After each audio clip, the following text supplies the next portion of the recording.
ที่ผมจะมารีวิวโอ้ยมันเอาออกยากอะ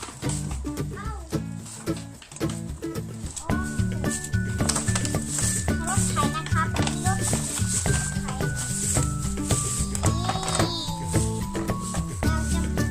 นี่กี่บาทแล้วครับกี่บาทครับ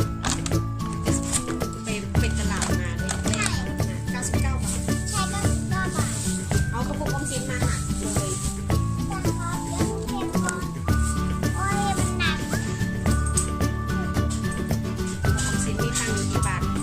5 บาท6 บาท7 บาท8 บาทค่าคืนตังค์แม่ไหมนี่ผมแม่เก็บให้หนูก่อน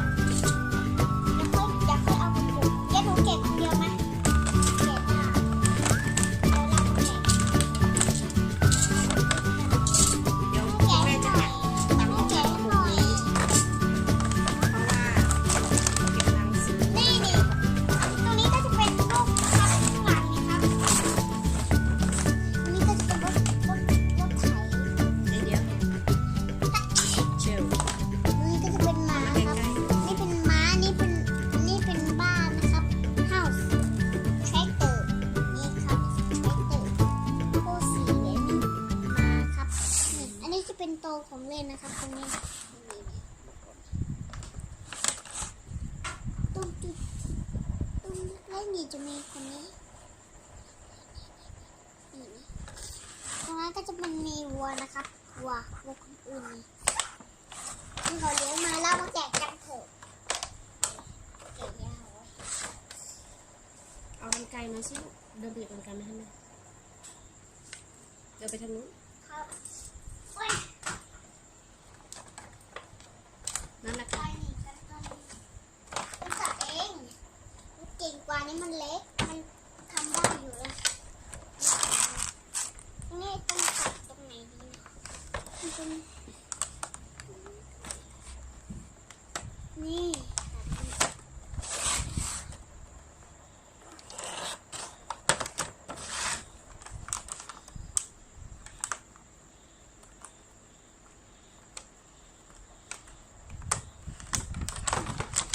นี่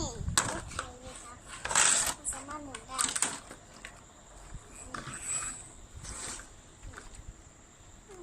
น่ากดไม่ได้นี่จะเป็นรถไถครับอันนี้มันจะทำมันสามารถเดินได้นะครับเดินนะครับแม่นี่นี่ครับเขากินน้ำก่อนนะครับเอาก่อนรอไล่ไหน นู้นอยู่นู้น น้ำ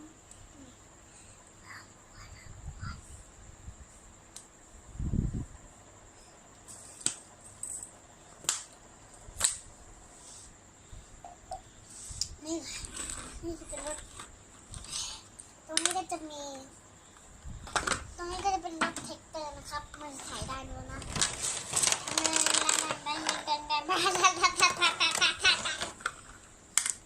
มันจะเป็นของเล่นนะครับ เรามาดูตรงนี้นะครับประตูสีเขียวตรงนี้จะเป็นนี่หนู เขาอ่านว่าอะไรลูก ก็อ่านไม่รู้อ่ะ farm tractor ใช่ฟราน พูดตามแม่ farm tractor ฟรานแท็กเตอร์ สีอะไร สี กล่องสีอะไร แดงกล่องสี กล่องนี้สีอะไร สีเขียว แล้วสีภาษาอังกฤษล่ะ กรีน อ่ะแล้วบอกสีเพื่อนๆได้ไหม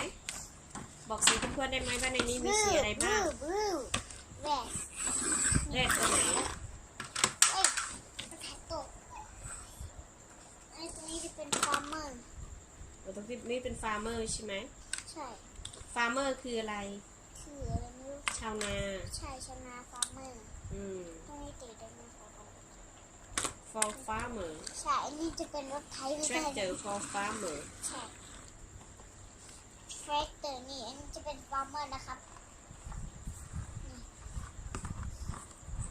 นี่ ไปชื่อเลยนะ ตอนนี้แม่ข้องใจรูปข้างหลังที่หนูเอามาติดทำไมครับ นี่รูปข้างหลังอะเอามาติดไว้ทำไม เ เอาผมหนูแค่เอามาให้ดูรูปคนที่เมา ให้คนอื่นดูที่หนูเกิดมา บางไหนบางไหนเพื่อนๆดูสิชี้ให้ดูสิว่ารูปตัวไหนหนูจำได้ไหม นี่นี่ ไอ้ตัวนั้นรูปอะไร ลูกน้อง รูปหนูตอนเบบี อันนี้ก็ตาเป็นสีเป็นน้อง ตอนไปช่วยคุณตาเก็บถ่าน อันนี้ตอนไปเผลอจิบน้ำไวน์นะคะเผลอจิบน้ำไม่ใช่ไวน์เป็นคล้ายๆสปายน้องเอามาพี่เอามาติดเองใช่ไหมน้องเอามาติดเองนะคะ ไม่ได้ให้บอกให้น้องมาติดนะ เป็นความคิดของเด็ก ตรงนี้จะเป็นมุมของหนูใช่ไหมคะเป็น ตรง ตู้ นี้ เสื้อ หนู ผ้า ก็ ของหนู ตรงนี้จะมีล้อนะครับนี่ โอ ล้ เค ออันนี้มันเป็นล้อนี่ ตรงนี้ก็จะเป็นประตู อือฮึ นี่เป็นหัวมันจะมีเปิดไฟนี่เล็กนี่จะเป็นล้อ อืม อันนี้จะเป็นกัดดิน อืม กัดดิน อันนี้เป็นทำงานนะครับนี่ฟอร์เมอร์หมายถึงว่าไล่ชนา อืม it's a tractor อือฮึ อันนี้อย่าลืมกดติดตามสับพายกดน้องกดแชร์นะคะบ๊ายบายจุ๊บ สวัสดีครับด้ว สวัส ย ดีครับ